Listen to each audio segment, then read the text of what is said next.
السلام علیکم. You learn کے پلیٹ فارم سے ٹیسٹ سیریز کا ایک اور ٹیسٹ نمبر 2 جماعت دہم کے لیے آج ہم ڈسکس کریں گے. میں ہوں آپ کی ٹیوٹر تنزیلہ مہتاب.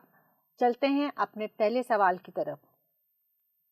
پہلا سوال جیسے کہ آپ جانتے ہیں کہ آبجیکٹیو ٹائپ یعنی کہ کثیر الانتخابی جوابات پر مشتمل ہوتا ہے. آپ نے تمام کے تمام اٹیمپٹ کرنے ہوتے ہیں اور ہر ایک ایم سی کیوز 1 نمبر کا ہوتا ہے. یاد رہے کہ اس کے لیے ٹائم محدود ہوتا ہے.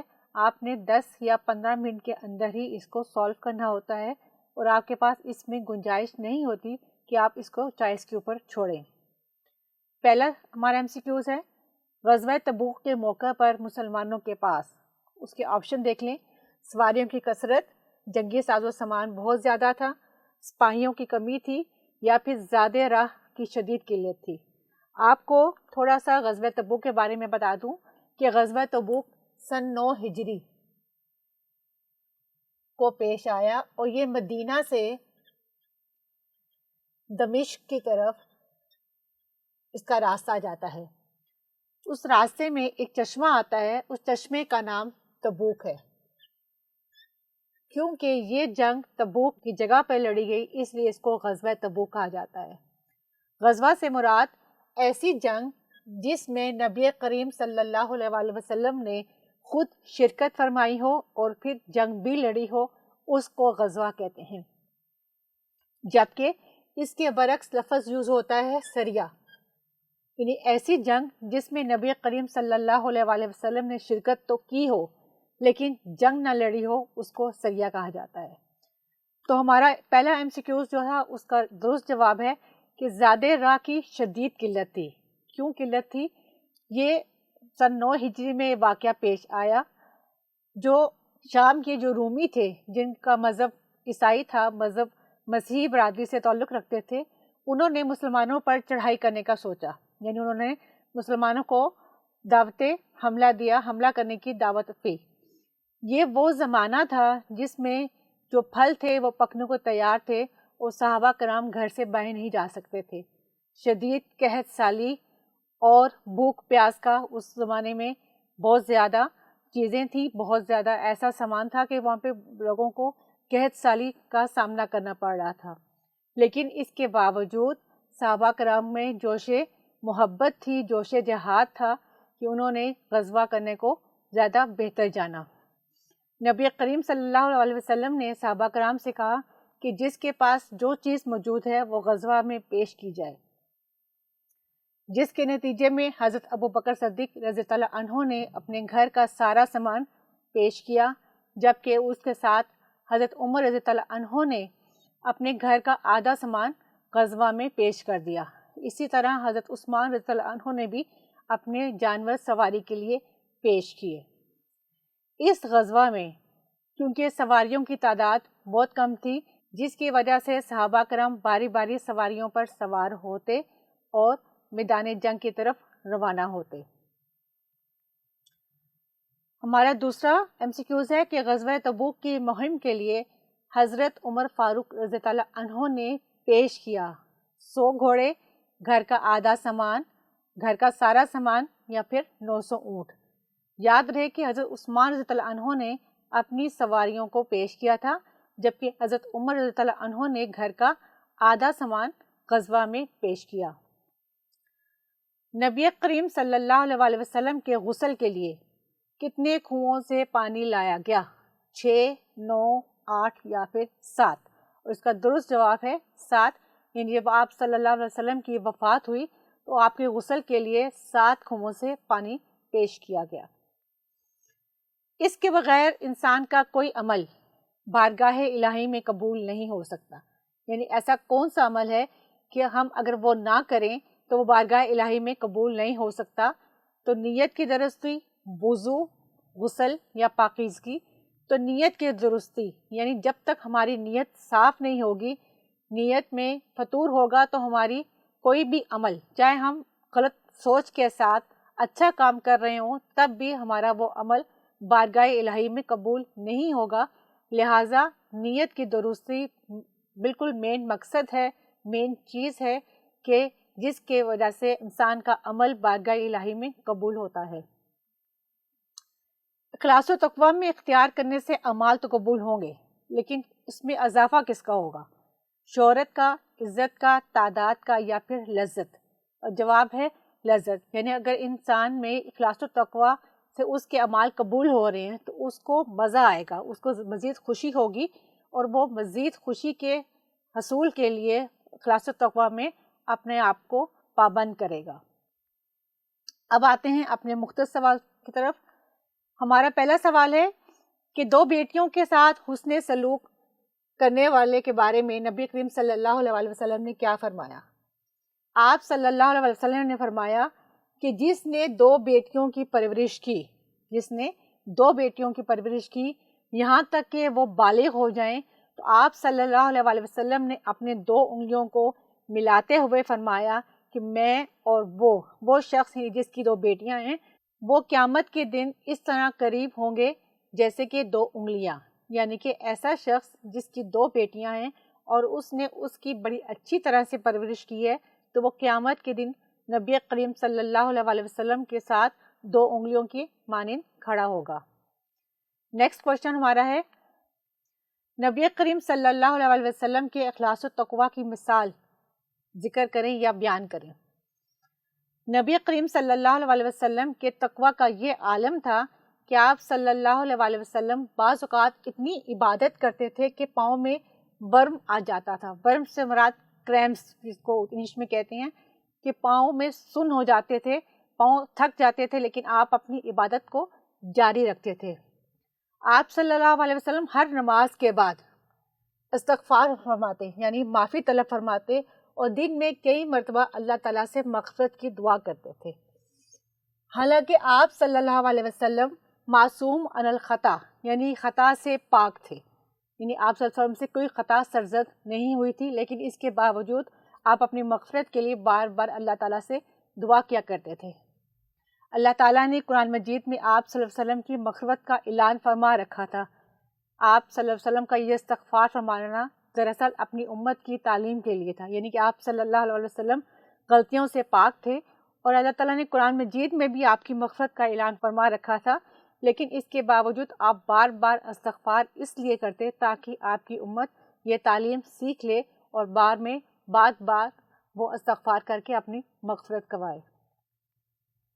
نیکسٹ کوشچن ہے، کسی کے عیب اچھالنا، یعنی کسی کے بارے میں غلط بات کرنا اور اسے تانے دینا کیسا عمل ہے؟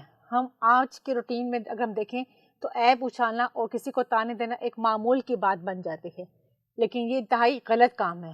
قرآن مجید میں اس کے بارے میں بہت کچھ بیان فرمایا ہے۔ اب کیا ہے کہ کسی کے عیب اچھالنے اور اسے تانا دینے کے لیے سخت گناہ قرار دیا گیا۔ ہم اس کو بالکل معمول لیتے ہیں کہ کسی کے بارے میں اس کی غیر موجودگی میں کوئی بات کر دیں، یا کسی کی موجودگی میں اس کو کوئی تانا دے دیں، تو اس کو ہم آرام سے بات کہہ دیتے ہیں کہ ایسا کوئی مسئلہ نہیں ہے، لیکن حقیقت میں یہ سخت گناہ قرار دیا گیا ہے۔ پردہ پوشی کرنا اللہ تعالیٰ کی صفت ہے، اللہ تعالیٰ پردہ پوشی کرتا ہے۔ نبی کریم صلی اللہ علیہ وسلم بھی دوسروں کو عیب پر پردہ ڈالتے تھے، اور انہوں نے پردہ ڈالنے کی تلقین بھی کی۔ آپ صلی اللہ علیہ وسلم نے فرمایا، جو شخص کسی مسلمان کے عیب چھپائے، اللہ قیامت کے دن اس کے عیب چھپائے گا۔ یعنی کتنی بڑی بات ہے کہ اگر ہم کسی مسلمان بحیثیت مسلمان کسی دوسرے شخص کے عیب چھپاتے ہیں، تو قیامت کے دن ہمارے عیب، جو ہماری گناہ ہیں، جو اللہ تعالیٰ ان پر پردہ ڈالے گا۔ پردہ پوشی کے بارے میں ایک حدیث مبارکہ کا ترجمہ۔ حدیث مبارکہ میں ہے، میری تمام امت کو گناہوں پر معافی ملے گی سوائے ان لوگوں کے جو اپنے گناہوں کا اعلان کرتے ہیں کہ بندہ رات کو ایک کام کرے، پھر صبح ہو تو اللہ نے اس کا پردہ رکھا ہو، اور وہ خود کہے کہ اے فلاں، میں نے پچھلی رات ایسا کام کیا، حالانکہ اس نے رات گزار دی، اس کے رب نے اس پر پردہ ڈالے رکھا، اور وہ صبح کرتا ہے تو اپنے رب کا ڈالا ہوا پردہ اتار دیتا ہے۔ یعنی کہ اس شخص کو تمام گناہوں پہ معافی مل جائے گی سوائے ان لوگوں کے جو کہ رات کو کام کرتا ہے، اور اللہ تعالیٰ نے اس کا وہ کام چھپا رکھا ہے، اس پہ پردہ ڈال رکھا ہے۔ لیکن جب صبح ہوتی ہے تو وہ خود اپنے گناہوں کا اظہار کرتا ہے کہ میں نے پچھلی رات یا فلاں رات یہ کام کر دیا. تو یہ بہت بڑا گناہ ہے کہ جب اللہ تعالیٰ نے پردہ ڈال دیا ہے تو پھر انسان اپنے گناہوں کا پردہ فاش کیوں کر رہا ہے. جھوٹ کے نقصانات کیا ہیں؟ جھوٹ ایک معاشرتی بیماری ہے. جھوٹ بولنے والا معاشرے میں عزت کھو دیتا ہے، اللہ تعالیٰ کی رحمت سے محروم رہتا ہے، اور اس کا خود پر بھی اعتماد نہیں رہتا، وہ اپنی نظر میں بھی گر جاتا ہے. یعنی جھوٹ بولنے والے کو خود اپنے اوپر بھی اعتماد نہیں رہتا. ایک جھوٹ بولنے کے بعد یا اس جھوٹ کو چھپانے کے لیے اس کو بار بار جھوٹ بولنا پڑتا ہے، اور اس طرح وہ گناہوں میں ڈوبتا چلا جاتا ہے. اب آتے ہیں اپنے تفصیلی سوالات کی طرف. جھوٹ کے بارے میں کیا ہے؟ جھوٹ کا مفہوم بیان کریں. ایسی بات جس میں کوئی حقیقت موجود نہ ہو یا کسی قول یا فعل کے برعکس کوئی بات کہنا جھوٹ کہلاتا ہے. جھوٹ کو قرآن میں قذف کہا گیا ہے. عربی زبان میں یہ قرآن مجید میں جھوٹ کے لیے قذف کا لفظ استعمال ہوا ہے. یعنی ایسی بات جس میں کوئی حقیقت نہیں ہے، بلکہ انسان اپنے آپ کو بہتر ثابت کرنے کے لیے یا صحیح ثابت کرنے کے لیے اپنے قول و فعل کے برعکس یعنی اگینسٹ، اس کے اگینسٹ کوئی بات کرتا ہے تو وہ جھوٹ کہلاتا ہے. اور عربی زبان میں قرآن میں اس کو قذف کہتے ہیں. کیا ہوتا ہے جھوٹ؟ وہ اخلاقی برائیوں کا سبب ہے. جھوٹ نہ صرف خود ایک برائی ہے بلکہ دیگر برائیوں کا بھی سبب ہے.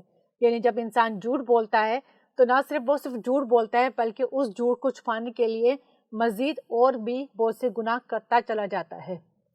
اسلام میں جھوٹ بولنے کی سختی سے مذمت کی گئی ہے، سختی سے منع کیا گیا ہے کہ جھوٹ تمام برائیوں کی جڑ ہے. جھوٹ بولنے والے کو اللہ تعالیٰ کی لعنت کا مستحق بھی قرار دیا گیا ہے. قرآن مجید میں آتا ہے یقیناً اللہ اس شخص کو ہدایت نہیں دیتا جو جھوٹا اور بڑا منکر ہے. یعنی کہ جھوٹا وہ منکر بھی کہلاتا ہے. اب جھوٹ کی سزا کیا ہے؟ ہم آج کل کی عام جو ہمارا روٹین ہے اس میں جھوٹ بہت آسانی کے ساتھ بول لیتے ہیں، اور اس بات کو بھول جاتے ہیں کہ اللہ تعالیٰ نے جھوٹ کی سزا بھی مقرر رکھی ہے. نبی کریم صلی اللہ علیہ وسلم سے کسی شخص نے دریافت کیا، یا رسول اللہ صلی اللہ علیہ وسلم، جنت میں لے جانے والا کون سا عمل ہے؟ یعنی ایسا کون سا عمل ہے جو میں کروں اور سیدھا جنت میں چلا جاؤں؟ تو آپ صلی اللہ علیہ وسلم نے فرمایا سچ بولنا. یعنی کہ اگر صرف انسان سچ بول لے تو اس کے اعمال نیک لکھے جائیں گے اور وہ جنت کی طرف جائے گا. جب بندہ سچ بولتا ہے تو نیکی کے کام کرتا ہے، بالکل بات درست ہے. جب وہ جھوٹ بولے گا تو اس جھوٹ کو چھپانے کے لیے مزید برائی کا کام کرے گا. اس سے ان کے ایمان میں اضافہ ہوتا ہے، اور ایمان میں اضافہ جنت میں داخلے کا باعث بنتا ہے. اس شخص نے دریافت کیا، یا رسول اللہ صلی اللہ علیہ وسلم، دوزخ میں لے جانے والا کام کیا ہے؟ یعنی کہ پہلے اس نے جنت کے بارے میں دریافت کیا اور پھر اس نے دوزخ کے بارے میں پوچھا کہ ایسا کون سا عمل ہے جو ہمیں دوزخ کی طرف لے جائے گا. تو آپ صلی اللہ علیہ وسلم نے فرمایا کہ جب بندہ جھوٹ بولے گا تو گناہ کے کام کرے گا، اور جب گناہ کے کام کرے گا تو کفر کرتا چلا جائے گا، اور یہ کفر اسے جہنم میں لے جائے گا. یعنی جب وہ گناہ کے کام کرے گا تو کفر کرتا چلا جائے گا، اور یہ کفر اس کو جہنم میں لے جائے گا. نیکسٹ ہماری ہیڈنگ ہے جھوٹوں پر لعنت. اللہ تعالیٰ نے جھوٹوں کو ملعون یعنی ایسے شخص جس پر لعنت بھیجی جائے. ملعون سے مراد ہے ملعون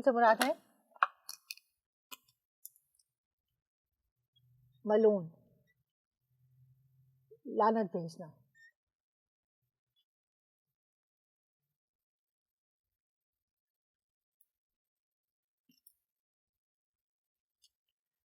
اللہ تعالیٰ نے جھوٹ کو ملعون قرار دیتے ہوئے قرآن مجید میں فرمایا جھوٹوں پر اللہ تعالیٰ کی لعنت ہے. یعنی اللہ تعالیٰ خود جھوٹوں پر لعنت بھیج رہا ہے. تو اس سے یہ بات ثابت ہوتی ہے کہ جھوٹ بولنا کتنا بڑا گناہ ہے.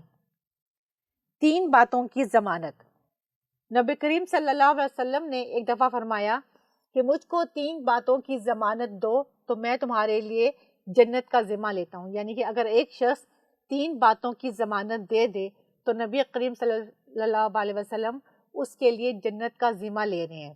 جب بولو تو سچ بولو، جب وعدہ کرو تو پورا کرو، اور جب امین بنو تو خیانت نہ کرو. یعنی اگر کوئی آپ کے پاس اپنی کوئی امانت، چاہے وہ راز کی شکل میں ہے، چاہے وہ مادی اشیاء کی شکل میں ہے، کوئی سی چیز کی شکل میں ہے، تو اس میں خیانت نہ کی جائے.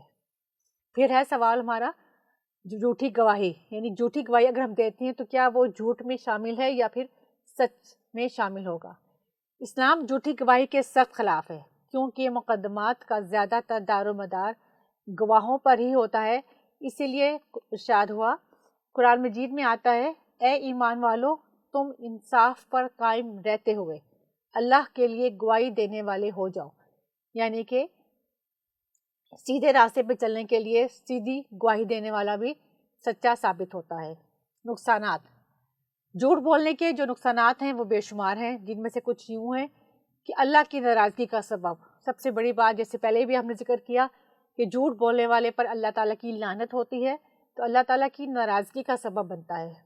جھوٹ تمام برائیوں کی جڑ ہے.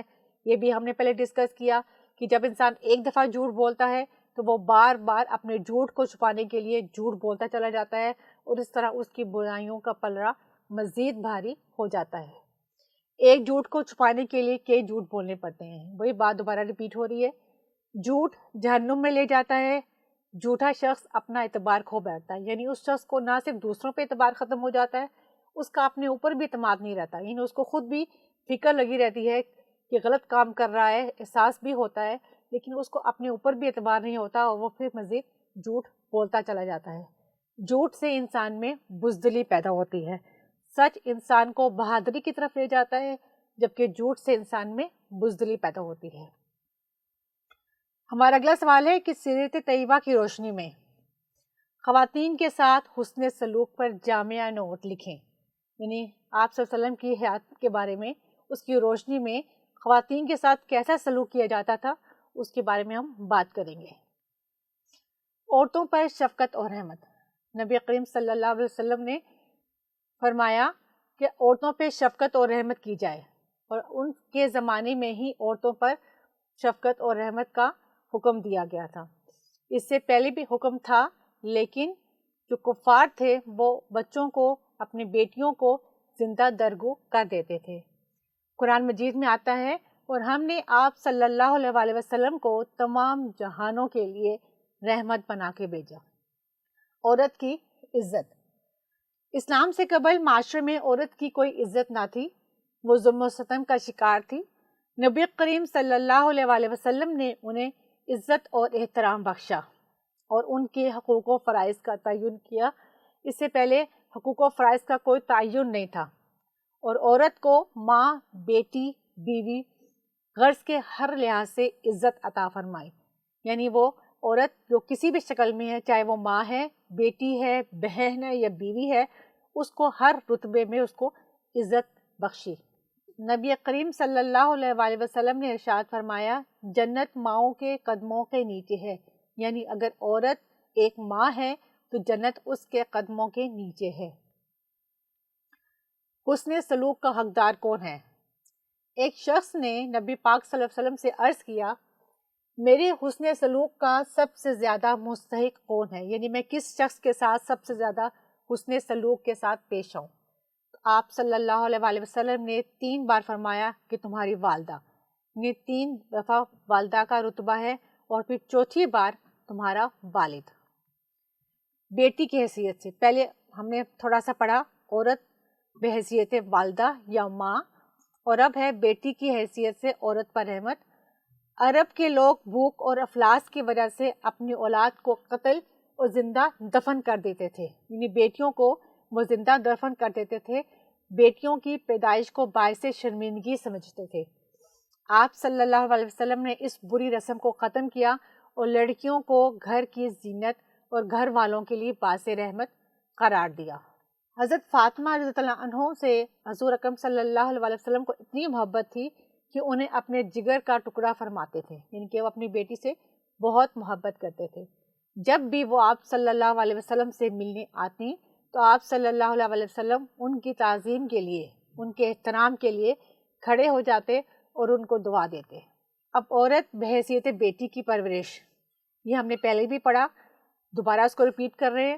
ایک مرتبہ نبی پاک صلی اللہ علیہ وسلم نے ارشاد فرمایا، جو شخص اپنی 2 لڑکیوں کی اچھی طرح پرورش کرے یہاں تک کہ وہ بالغ ہو جائیں تو وہ اور میں قیامت کے دن یوں ہوں گے جیسے شہادت کی انگلی اور درمیانی انگلی۔ اب عورت بحیثیت بیوی، پہلے ہم نے ماں کا پڑھا، پھر بیٹی کے بارے میں بات کی، اب عورت بحیثیت بیوی کیا اس پر رحمت بخشی گئی۔ اسلام سے قبل عورتوں کو بیوی کی حیثیت سے ذلیل اور کمتر تصور کیا جاتا تھا۔ اسلام نے بیوی کی حیثیت سے عورت کا مقام بلند کیا۔ اللہ تعالیٰ نے مردوں کو یہ حکم دیا کہ وہ عورتوں سے اچھا سلوک کرے۔ اسی کے بارے میں سورۃ النساء میں ارشاد فرمایا، اللہ تعالیٰ فرماتے ہیں، ترجمہ ایک آیت کا ہے، اور ان عورتوں کے ساتھ اچھے طریقے سے برتاؤ کرو۔ عورتوں کے حقوق کو واضح کرتے ہوئے نبی کریم صلی اللہ علیہ وسلم نے ارشاد فرمایا، تم میں بہتر وہ ہے جو اپنی بیوی کے حق میں بہتر ہے۔ تو یہ تھا ہمارا آج کا لیکچر جس میں ہم نے ٹیسٹ نمبر 2 کو ڈسکس کیا۔ امید ہے اس کو آپ اچھی طرح سمجھ گئے ہوں گے۔ اپنا بہت خیال رکھیں۔ اللہ حافظ۔